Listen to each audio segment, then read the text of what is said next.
ঘটনাগুলো প্ল্যান মাফিক না চললেই প্রশ্নটা ওঠে, যেটা দেখলাম সত্যি দেখলাম তো? কল্পনা এতটা বাস্তব হতে পারে না।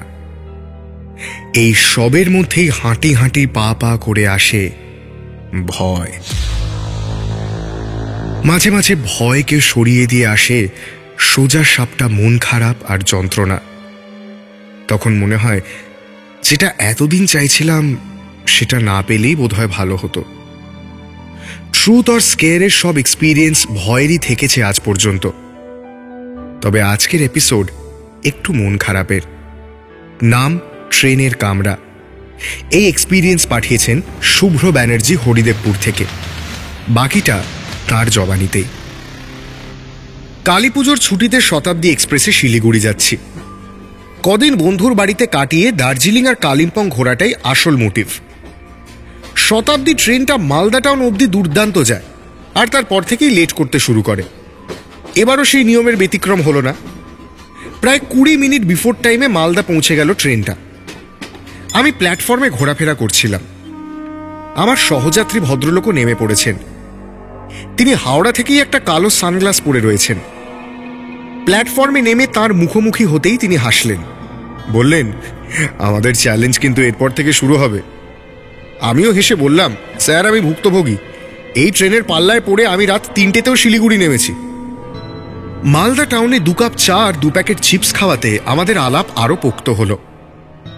আমাদের কামরা মালদায় অনেকটা ফাঁকা হয়ে গেছিল, তাই গল্প আরও জমে উঠল। ভদ্রলোকের নাম সব্যসাচী নায়েক, বাড়ি বর্ধমান, কিন্তু চাকরি সূত্রে থাকেন উত্তরবঙ্গে। শিলিগুড়িতে এক আত্মীয়ের বাড়ি থেকে 2-1 দিন পর মালবাজারের দিকে নিজের কর্মস্থলে চলে যাবেন। বিয়ে থা করেননি, বেশ ভালো গল্প করতে পারেন। রাজনীতি, অর্থনীতি, প্যান্ডেমিক ইত্যাদি সমস্ত বিষয় নিয়ে কথা হচ্ছিল। আমি এ কথা সে কথার পর বললাম, আপনি মাথায় হেয়ার নেট, মুখে মাস্ক আর তার সঙ্গে চোখেও চশমা পরে রেখেছেন, মানে ইনফেকশন আর কোনো দিক থেকেই আপনার সিস্টেমে ঢুকতে পারবে না। ভদ্রলোক এতে বেশ মজা পেলেন, বললেন, হেয়ার নেট আর মাস্ক তো এখন প্রায় নেসেসিটির পর্যায়ে পৌঁছে গেছে ভাই, তবে এটার একটা অন্য কারণ রয়েছে। আমি কোনো প্রশ্ন করিনি, কিন্তু ভদ্রলোক দেখলাম সানগ্লাসটা খুলে ফেললেন। ওনার মুখের দিকে তাকালেই বোঝা যায় বড় রকমের ঝড়ঝাপটা তার উপর দিয়ে গিয়েছে।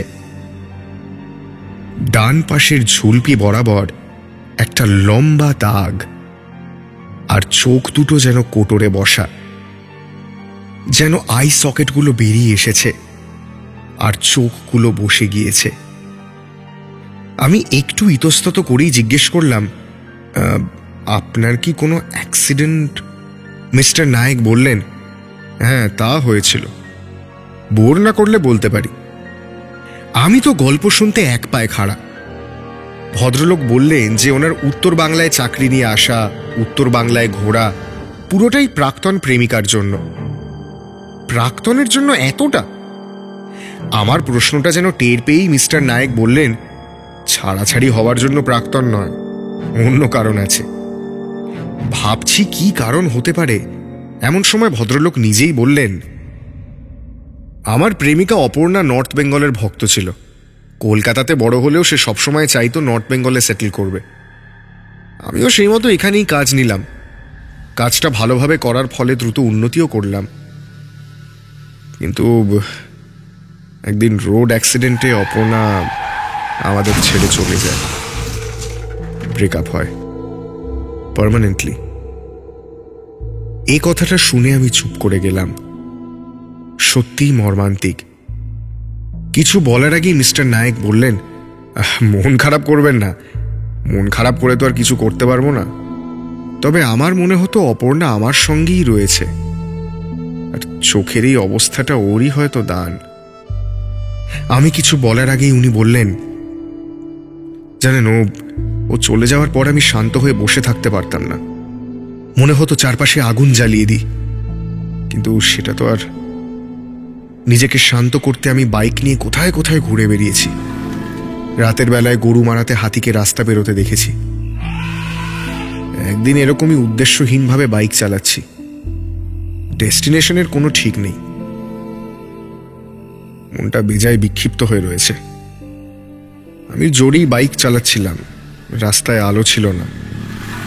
একটা টার্ন নিয়ে হঠাৎ দেখলাম একটা ভারী ট্রাক আমার দিকে তেড়ে আসছে। ওই সময় জানেন তো মিস্টার ব্যানার্জি, সময় ধীরে চলে, মাথা আর শরীর একসাথে কাজ করে না। আমার মনে হলো যাক, এবার আমার অপর্ণার সাথে দেখা হবে। মায়ের মুখটা মনে পড়ায় একটু খারাপ লেগেছিল বটে। সবকিছু এই স্প্লিট সেকেন্ডের মধ্যে। ট্রাকটা প্রায় এসে পড়েছে আমার সামনে। আমি ব্রেক কষার চেষ্টা করেও বুঝতে পারলাম কাজ দেবে না। আমি হাল ছেড়ে দিয়েছি, এমন সময় দেখলাম আমার পাশে প্রায় দৌড়তে দৌড়তে এসে হাজির হয়েছে অপর্ণা। কোথা থেকে জানি না, কিভাবে জানি না। আমার আমার আমার আমার ডাকলাম টুবলু।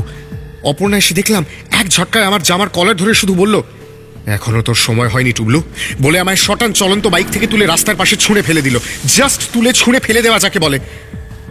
আপনার হয়তো বিশ্বাস হবে না মিস্টার ব্যানার্জি, কিন্তু আমি ওই ঘটনায় আমার বাইক পুরো স্ম্যাশড হয়ে গিয়েছিল। শুধু আমি ছিটকে পড়েছিলাম রাস্তার ধারে একটা গাছের নিচে। একদিন পর জ্ঞান ফেরে আমি দেখি বেঁচে আছি, মোটামুটি অক্ষত। পায়ে একটা ইনজুরি ছিল আর চিকবোন ভাঙে, আই সকেট ফ্র্যাকচার হয়, কিন্তু আই ওয়াজ অ্যালাইভ। কয়েক মাস হাসপাতালে থেকে ফিরে আসি। অপর্ণা না থাকলে আমি সেদিন বাঁচতাম না। ঘটনার দিন আমায় বলেছিল, তোর সময় হয়নি টুবলু। ওটা ভাবলেই একটু,